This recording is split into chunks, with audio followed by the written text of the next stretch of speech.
Yasmine, so great to be here again. Another Thursday coming together and having a discussion about the markets. And really, the norms have shifted. Things have shifted. I think. So, what is the new norm? Let's talk about that. What is the new norm, and how do we see that going into 2027? I know we're a little bit early, but let's take a look at that. How do you see that moving forward into next year? What do you have going in your area? The East Bay is, I think we talked about it before. Good morning, by the way. Oh, Um, yes. we talked about it before. The East Bay, we have all these pockets, right, where we have very high end, and those properties are selling faster than the average home right now. We do see quite a few price reductions, but then, if I go to San Francisco, which is not East Bay, but it's the peninsula. So San Francisco, Berkeley, Oakland, those areas I feel are getting more attention because of the AI boom in San Francisco and people, have all this money to spend. And then Right. as we go further east, we have the luxury areas, that people from the city come to because of the schools and so on, the neighborhoods. But when I look at my demographics, it's kind of like the 2 million. There are many of us. There are You many. say that so casually. Oh, It's what kind of can I like say? the 2 million. Yeah, it's kind of, I'm sorry. I'm sorry, but Well, there the are a reason why lot. the reason why I say that is just compared to here, we oh my gosh, our average pricing is like, I mean, I think it isn't your average though. Your average pricing is right around just over a mil, isn't it? Well, in our area here, it's between 1.7 and well, I would say 1.5 and 1.9 Oh average. my gosh, because ours is like around 600,000. So that's why I was kind of mocking you, Oh, just 2 million. Well, it's really tough. I mean, it doesn't matter where it is, right? If the market is tough, it doesn't matter if the house is priced at 600 or 2 million. I mean, this is what people are used to in this area. So it's not, oh, it's just my market. This is Right. the entire area around me. Yes, we have areas where 1.2, 1.3, but those get a little bit more carefully chosen because not everything falls automatically into place in those areas. You have to be on the right street to get to the right school or the shopping or whatever it might be. Where in the Danville, Alamo, San Ramon area, Pleasanton, it's everything's good, right? Wow. So, That's awesome. Well, yeah. here in Utah, our inventory this year has almost doubled. I mean, as far as the inventory, we went from like what seven, like in Davis County. Davis County is my primary area across the Wasatch Front. Davis County is where I really focus, and in Davis County, we went from 718 listings to 1,044 listings, which Yeah. 45% increase. Um, and and the average list price though has jumped up from 598 to 649 is what it's jumped up to right in that area. So it's What homes. I see, what I see is, and it's sad, um, I tell my clients we're not going to chase the market. We're going to pick a price. We're going to stay with this price because it takes longer right now. I think between activity sometimes starts between 75 and 115 days on the market. Not everybody wants to stay on the market that long, right? So then they start chasing prices. Like every morning, I get numerous emails saying, okay, another price reduction, a price reduction, a price reduction. And I do understand, of course, most sellers want to sell, but those and have to sell because, job or whatever it might be.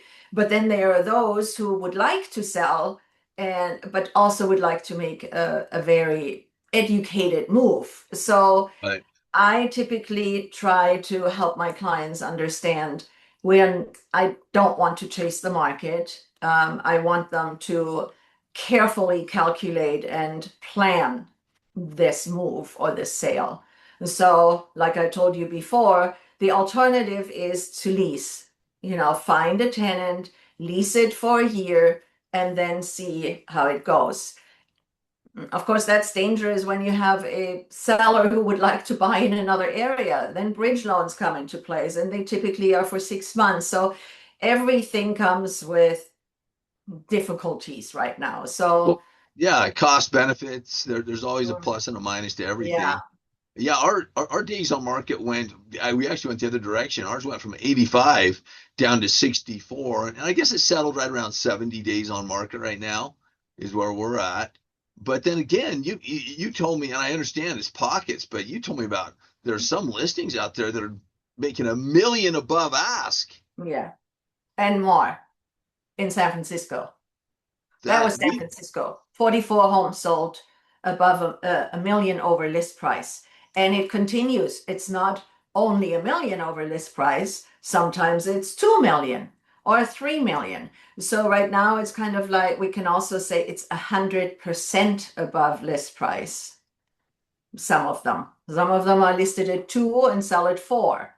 So yeah, it really Wow. depends. Yeah. Wow. And My yours is friend, mainly from that AI technology boom. Here, people are just moving here by the groves. People are still moving here, and that's the real crux of it. Is they're leaving more high tax areas, more highly regulated areas, and coming here, to the land of the free, the home of the brave. oh You know.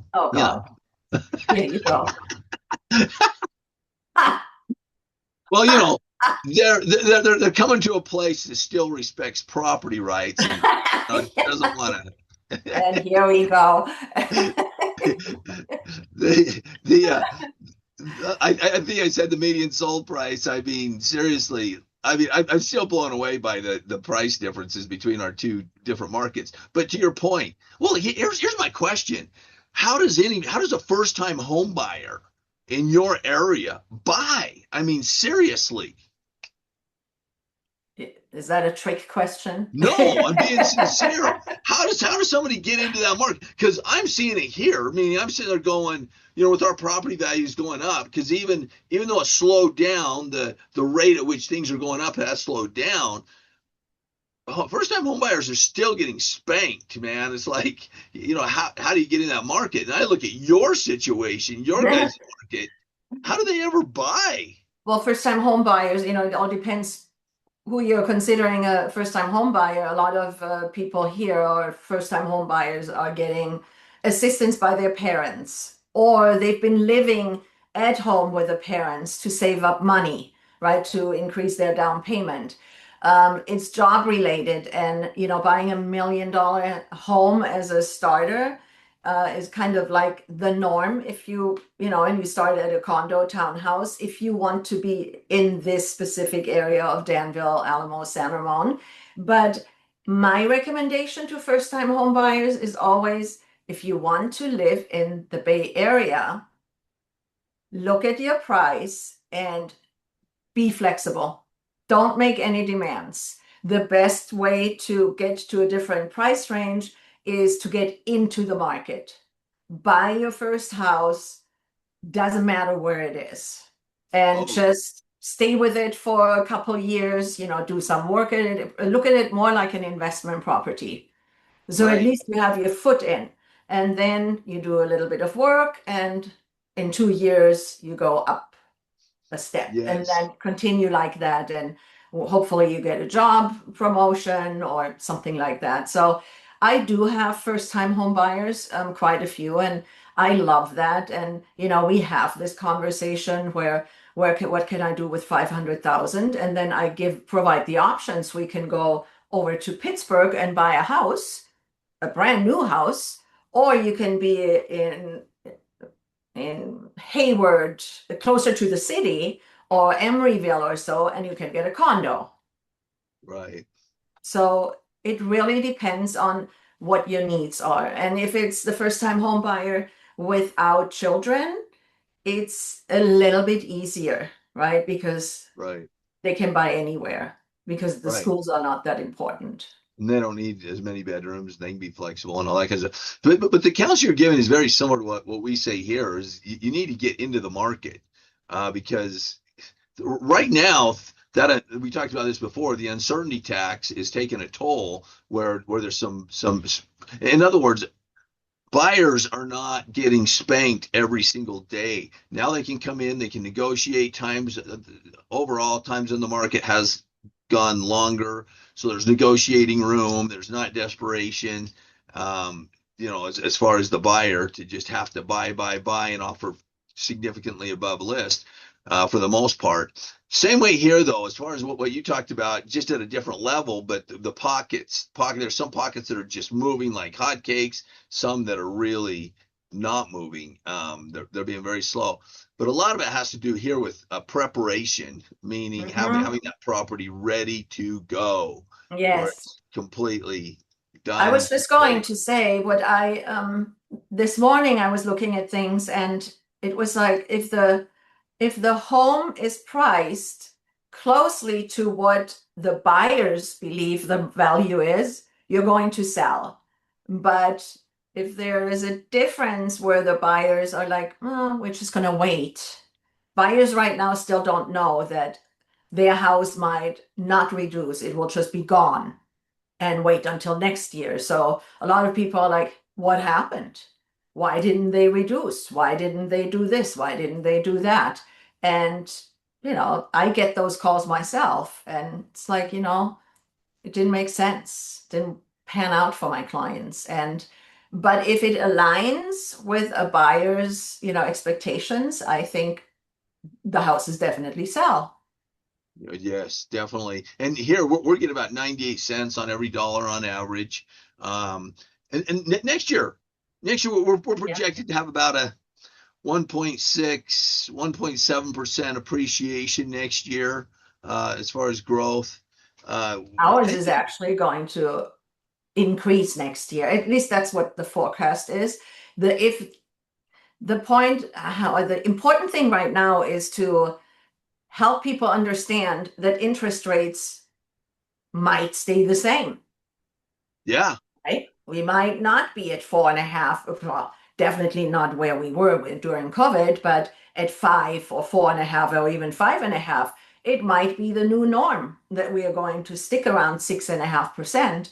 And for people to have that understanding and work within those perimeters and also understand if the interest rates drop, more buyers will be there. So you're going to pay more for a home when all these people, who've been waiting if that would happen. But so, in my opinion, it's a win-win. Buy now, buy later. Uh, well, plus over the whole historical picture, 6.5% interest rate. I was ecstatic. Same. I remember being at 12, 13% interest rate, dropped down to 9, and I was loving it. When it dropped down to 6, I was like Yes, Nirvana, man. It was yes, incredible. And yeah. so, and realistically, economically speaking, the little bit higher, like 6%, 7%, 8% interest rate is actually healthier in the sense of when it comes to the whole big picture. I understand in the housing market, we love seeing those low rates, but as an overall economy, the economy is actually stronger when you got a little bit higher interest rate to have things buffered and so forth. And those that are on fixed incomes are making better return on their money and all those kinds of things. And It's just better a decisions. yes, Right? It's like at yeah, an interest rate of 1%, it's like, okay, let's go out, run out and buy a house, pay 500,000 over list price. It's just, be part of that craziness. And then 5 years later, it's like, oh, I'm so great, so happy that I have 1%, but the prices changed. And okay, so now what? We loved buying it. We did pay a lot more, but now we want to go somewhere. And right, and what are we going to do now? The prices are not the same, and the buyer clientele is very different. So right. I agree with you for once. I Oh, believe that consistent, That's a journal entry. Journal entry.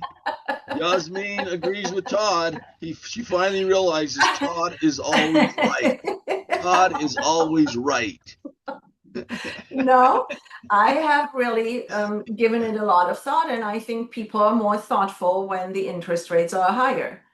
Right. And yeah, thoughtful and considerate and evaluating and all of that, where, oh, let's move out of the city. We can work from home. Oh, let's move back to the city. Oh, we don't really like it. Oh, let's move to another area. And those things, yeah, for financially affluent people, it doesn't make a difference. They don't care if the price dropped on their San Francisco home, or, well, San Francisco is actually not, but in the East Bay, for example, they'll just sell it as a loss and buy it for 2 million higher in the city.